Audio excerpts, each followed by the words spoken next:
ওম শান্তি। জানকী দাদিজির দ্বারা প্রাপ্ত হওয়া কিছু অমূল্য শিক্ষা।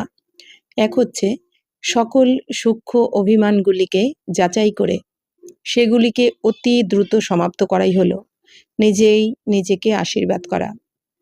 2, অধিক চিন্তন করা, বলা আর চিন্তা করার ফলে শক্তি খরচ হয়। সাইলেন্সে থাকো, তাহলে শক্তি জমা হবে।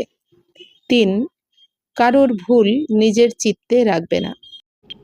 চিত্ত সাফ রাখো, তাহলে নিশ্চিন্তে থাকতে পারবে। অর্থাৎ অন্যের ভুল দেখে নিজের মনকে ডিস্টার্ব না করে নিজের মনকে যদি শুদ্ধ পরিষ্কার রাখা যায় তাহলে নিশ্চিন্তে থাকা যাবে। 4, বোধ বুদ্ধির দ্বারা ব্যর্থ বা নেগেটিভকে সমাপ্ত করে দাও, তাহলে শান্তিপ্রিয় হয়ে যাবে।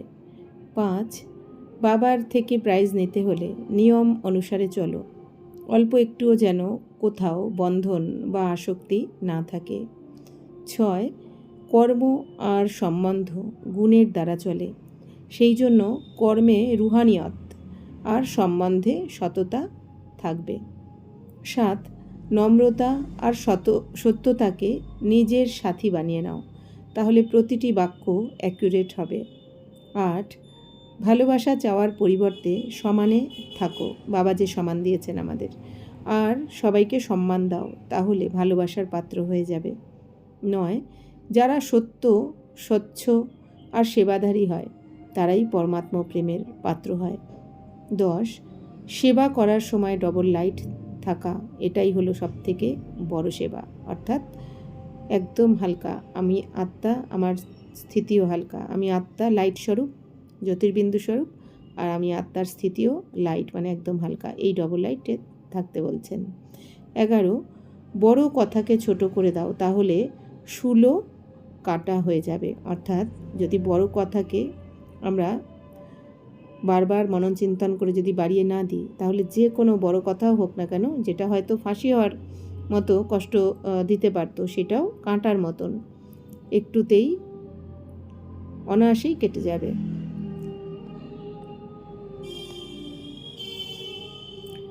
12, চিন্তন সাধনাতে ইন্টারফেয়ার করে, আর স্মরণ সাধনার দ্বারা সিদ্ধি প্রাপ্ত করায়।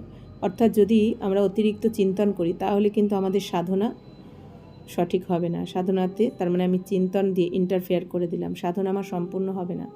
কিন্তু যদি আমরা বাবার স্মরণে থাকি তাহলে আমাদের এই সাধনার দ্বারা সিদ্ধি প্রাপ্ত করব। 13, খুশির খাজানা সদা বজায় রাখার জন্য পজিটিভ চিন্তা করার পদ্ধতি শিখে নাও।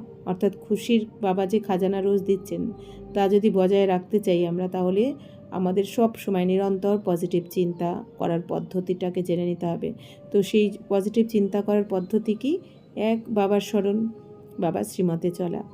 14, এখনকার স্থিতি অন্তে কাজে আসবে, সেই জন্য নিজের স্থিতি বানানোর উপর ধ্যান দাও। 15, মনোবল এমন বাড়িয়ে নাও যে কাঁটার জঙ্গলে নিজেও সেফ থাকো আর অন্যদেরকেও সহযোগ দিতে পারো। 16, অপবিত্রতা থেকে মুক্ত হতে হবে, তাই আন্তরিক বৈরাগ্য বৃত্তি ধারণ করো। অর্থাৎ আমাদের মন বুদ্ধির দ্বারা আগে নেগেটিভ চিন্তা ভাবনা, আমরা যে অতিরিক্ত নেগেটিভ বা ব্যর্থ চিন্তা ভাবনা করি, ওইটাও তো বৈরাগ্য বৃত্তি নয়। তো আমাদের ভাবনা চিন্তা এগুলোকে আগে আমাদের ত্যাগ করা উচিত। তো আমাদের মন বুদ্ধি সংস্কারকে যত শুদ্ধ পবিত্র রাখবো, তত আপনি বাইরের জগতেরও আমাদের বৈরাগ্য বৃত্তি এসে যাবে। আচ্ছা, ওম শান্তি।